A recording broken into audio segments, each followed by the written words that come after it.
네. 여러분, 어떤 사람들이 나를 이렇게 바라봤을 때에 이렇게 관계를 맺다가 이 사람이 진짜 나에게 관심이 있을까? 혹은 과연 나라는 사람에게 관심이 있는 어떤 사람이 있을까? 물론 부모님은 나에게 관심이 많죠. 그러나 다른 사람들은 나에 대한 관심이 어떠한가? 그리고 혹여나 다른 사람들이 나에게 관심을 표현한다고 하더라도 이 사람의 관심이 정말로 순수한 동기인지, 정말 나랑 친해지고 싶어서, 나라는 사람을 알고 싶어서 이게 접근을 하는 것인지, 아니면 어떤 불순한 동기가 있어서 뭐 물건을 팔기 위해서, 아니면 뭐 신천지가 어떤 불순한 목적을 가지고 나에게 다가오는지, 참 우리는 때로는 이 관심 자체를, 그 관심 그대로를 못 받아들이는 안타까운 경험들이 있는지는 모르겠습니다. 그러나 여러분, 정말 나에게 관심을 가져주는 사람이 있다는 것은 뭐 물건을 파는 것이 아니라, 어떤 사입이 어떤 종교가 아니라, 정말 나라는 사람에게 관심을 가져주는 사람이 있다는 것은 여러분 놀라운 힘을 갖습니다. 가정 환경이 조금 어렵더라도, 설사 부모가 부모라고 불리기에 참 부족하더라도 누군가 한 사람이 그 삶을 지지해 준다면 그것으로 사람들은 살아갑니다. 때로는 우리가 학교와 직장에서도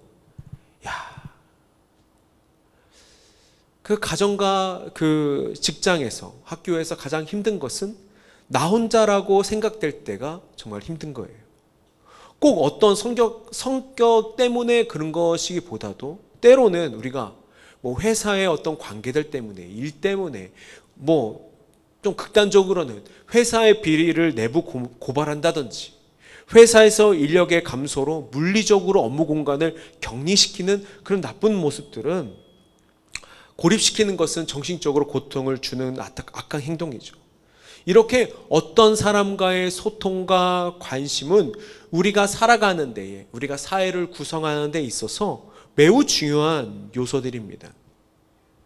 여러분, 우리가 함께 볼 29장, 우리 출애굽기 29장의 말씀은 우리에게 놀라운 사실을 하나 말해주는데, 하나님께서 우리들에게 얼마나 큰 관심을 가지고 계시는지, 정확히 말하면 하나님께서 얼마나 우리에게 열심이신지를 보여주고 있는 본문입니다.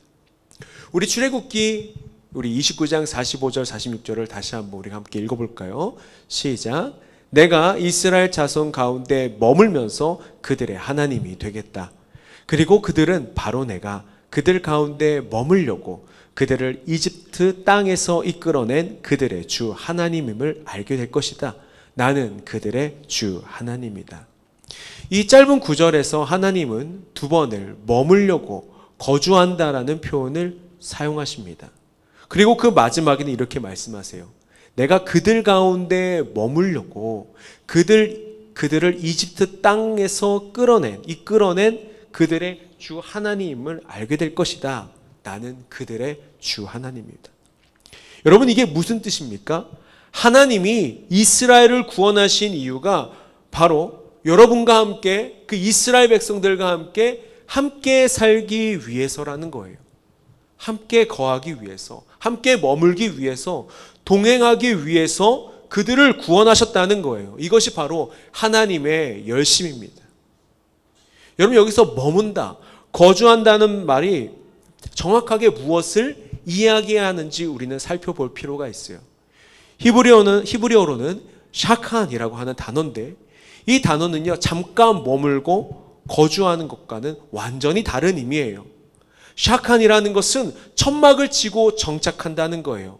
여행자가 하룻밤 그냥 쉬어가는 하나의 그냥 모텔같이, 호텔같이 그런 여인숙이 아니라 아예 영구적으로 이사를 와서 이웃이 된다는 의미입니다. 더 놀라운 건 이 단어가 구약 성경에서 하나님의 영광이 그 모세가 지었던 그 성막에 충만했을 때에, 하나님이 시온에 영원히 거하실 때에 사용되었다는 점입니다. 여러분 한번 상상해 보십시오. 무한한 하나님께서 유한한 공간에 자신을 제한하시겠다고 결단하신 거예요. 온 우주를 다스리시는 분이 이 작은 성막 안에, 그것도 가장 작은 지성소라는 공간에 거하시겠다고 하는 거예요. 여러분, 지성소가 얼마나 작은지 몰라요. 여기서 여기까지 한 4m 될까요? 정말 작은 공간이에요. 우주를 지으시고 우주를 다스리시는 하나님께서 그들 가운데에 함께 하시길 위해서 그 작은 공간 가운데에 거하시겠다고 하는 거예요.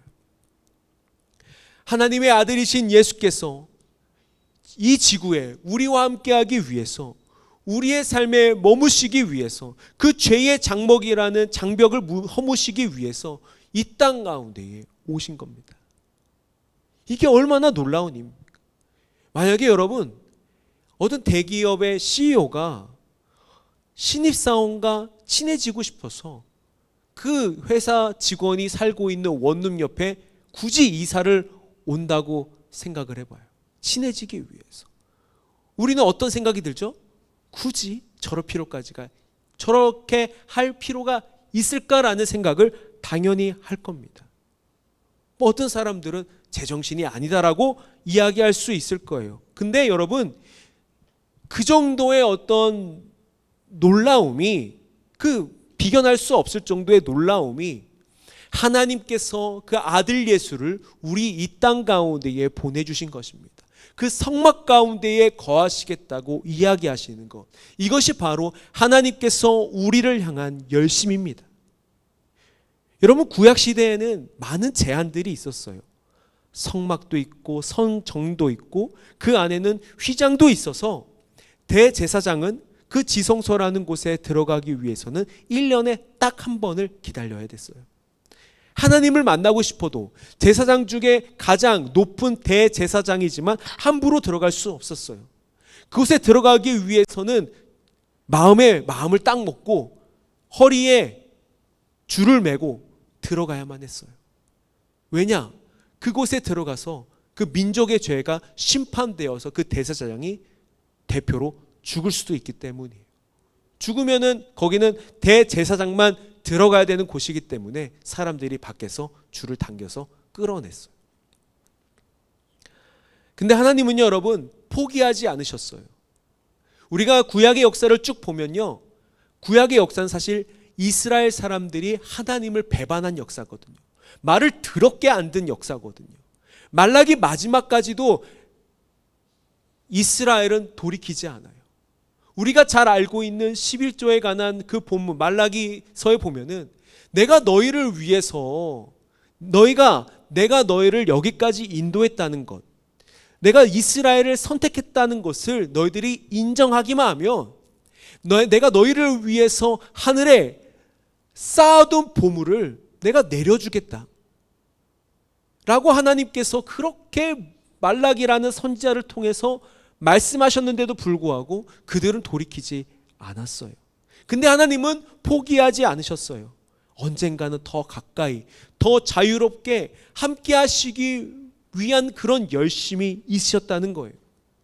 죄라는 벽이 하나님과 우리를 가로막고 있었지만 하나님은 그 장벽을 허물 방법을 찾고 계신 거예요. 여러분, 이것이 바로 하나님의 열심입니다. 우리와 함께하고 싶은 그 간절한 마음, 그것이 하나님의 열심입니다. 여러분, 근데 예수님이 십자가에 달리신 그 순간 그 하나님의 열심이 이루어졌다는 거예요. 마태복음 27장 51절에 보면 이런 말씀이 있죠. 성소의 휘장이 위에서 아래까지 두 폭으로 찢어졌다.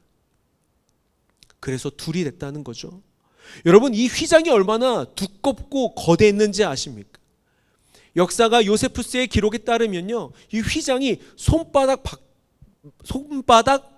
두께만큼 두꺼웠다고 해요.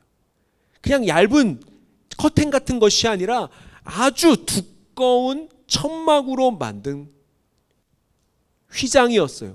높이는 약 15m였다고 그래요. 높이는 15m고 휘장은 엄청나게 두껍고, 그것이 사람이 그냥 임의대로 찢을 수 있는 게 아니었어요. 위에서부터 아래까지 찢어졌는데 그 15m까지 누가 올라가서 그것을 찢겠어요? 하나님께서 우리와 함께 하시기 위해서 예수 그리스도를 십자가에 못 박으시고 그 휘장을 이제 찢어버리신 거예요. 1년에 한 번이 아니라 이제 매일의 삶에서 우리와 함께 하실 수 있는 그 장이 우리에게 열린 것입니다. 2000년 동안 하나님과 인간 사이를 가로막았던 그 모든 장벽들이, 벽들이, 장애물들이 다 사라진 겁니다. 이제 더 이상 대제사장을 통하지 않아도 되고 1년에 한 번 기다리지 않아도 되고 특별한 제사를 드리지 않아도 하나님을 만날 수 있게 되는 것입니다. 히브리서 10장 19절과 20절은 이렇게 이야기합니다. 그러므로 형제자매 여러분, 우리는 예수의 피를 힘입어 담대하게 지성소에 들어가게 됐습니다. 예수께서는 휘장을 뚫고 우리에게 새로운 살 길을 열어주셨습니다. 그런데 그 휘장은 곧 그의 육체입니다. 우리에게 이제 새롭고 산 길이 열렸다는 거예요. 예레미야 33장에서 새로운 약을 내가 너에게 주겠다라고 하셨던 것, 바로 예수 그리스도의 십자가를 통해서 새로운 산길을 우리에게 주셨다는 거예요. 바로 예수 그리스도의 십자가를 통해서. 근데 더 놀라운 일이 일어났어요. 이제 하나님께서 성전에 거하시는 것이 아니라 우리 안에 거하신다는 거예요. 고린도전서 3장 16절의 말씀입니다. 여러분은 하나님의 성전이고 하나님의 성령이 여러분의 안에 거하신다는 것을 모르십니까? 하나님의 성전이 이제 우리의 삶이라는 거예요. 성전은 더 이상 물리적인 건물이 아니에요. 하나님의 영이 우리 안에 머물기를 간절히 원한다고 바울은 우리에게 가르쳐주고 있어요. 출애굽기 29장뿐만 아니라 하나님은 언제나 우리의 삶 가운데에 함께 원하시는 그 바람이 성취되기를 기다리고 계셨고 바라고 계셨어요. 예수님이 십자가에서 그 위에서 다 이루었다라고 그 외치는 그 순간 하나님과 여러분 사이의 모든 장벽이 사라진 겁니다. 그래서 이제는 여러분의 집에서, 여러분의 방에서, 카페에서, 그리고 지하철에서 출근하면서도 하나님과 대화를 할 수 있는 거예요. 이 교회 건물을 떠나도 하나님은 여러분 안에 계신다는 거죠. 이런 모습들이 바로 하나님의 열심히 완성된 모습입니다. 십자가를 통해서 하나님의 가장 큰 소원이 이루어진 것입니다. 그런데 여기서 끝난 것이 아닙니다. 이 모든 것이 그냥 어떤 추상적인 이야기가 아니라 우리 각자에게 개인적으로 일어난 일이라는 거예요. 여러분 29장 46절을 다시 보면요, 바로 내가 그들 가운데에 머물려고 그들을 이집트 땅에서 이끌어낸 그들의 주 하나님을 알게 될 것이다. 나는 그들의 주 하나님이다. 하나님은 이스라엘을 이집트라는 그 땅에서 노예로부터 구원했던 것처럼 하나님은 여러분의 삶 가운데에 있는 어떤 그 이집트에서 구원하시길 원해요.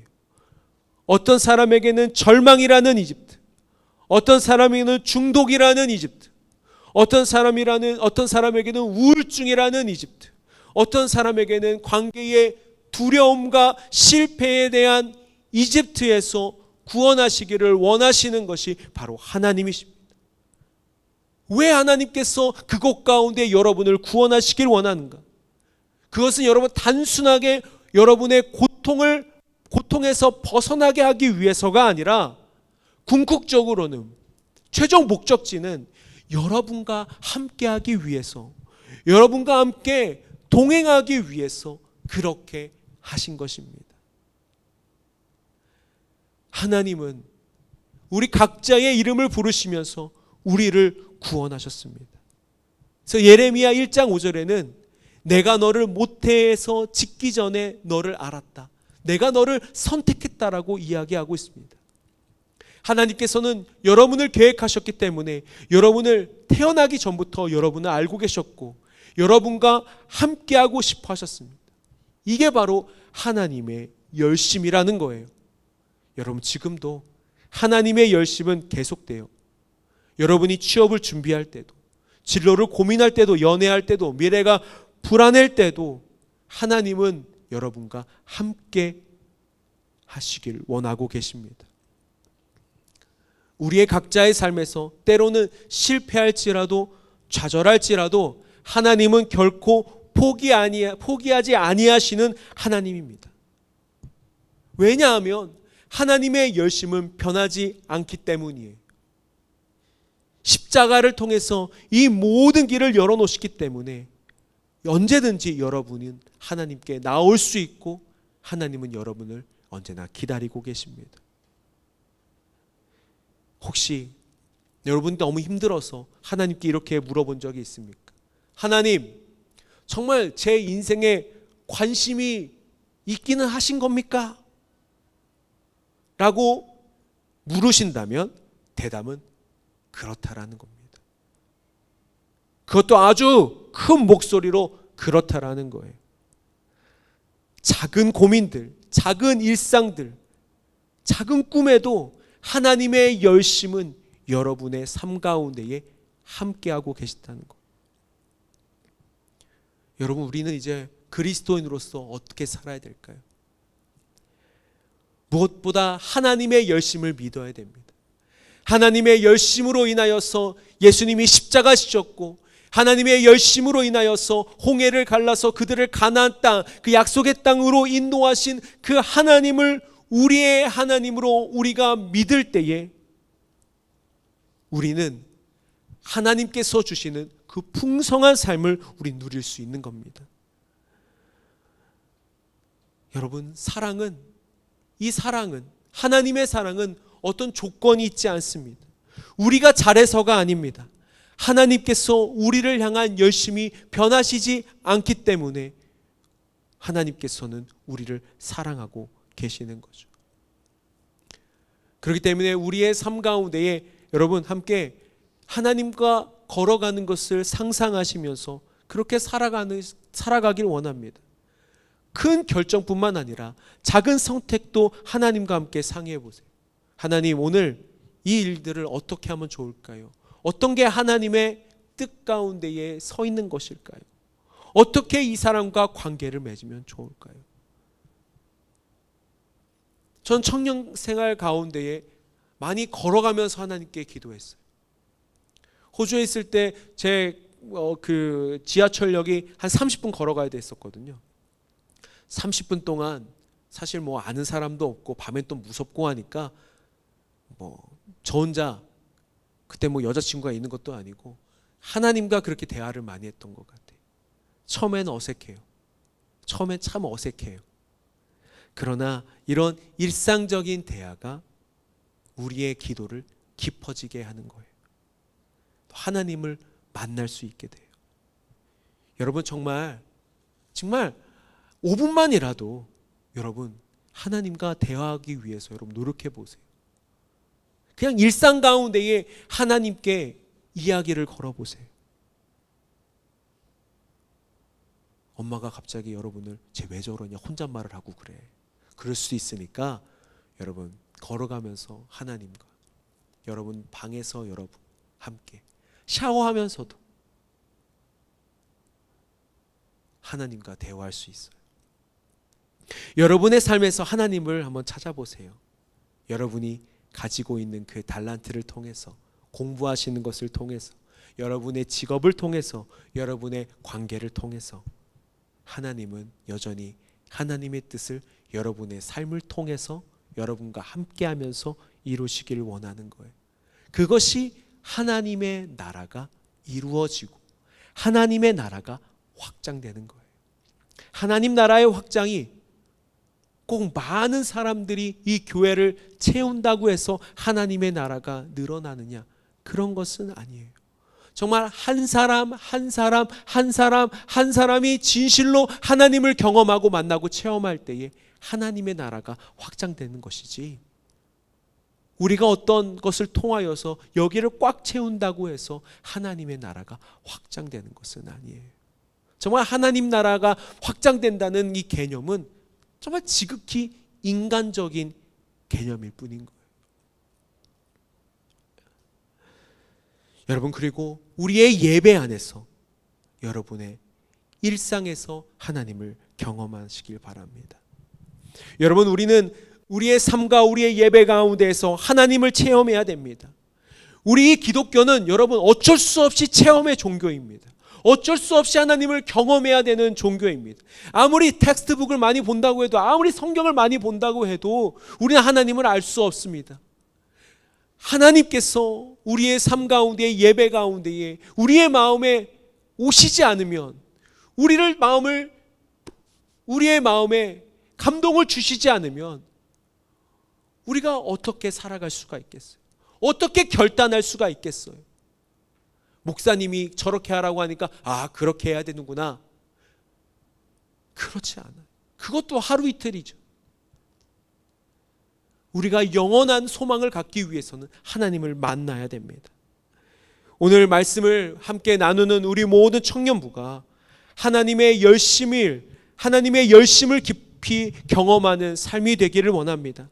십자가를 통해서 완성된 그 사랑이 하나님과 동행하는 삶이 되기를 바랍니다.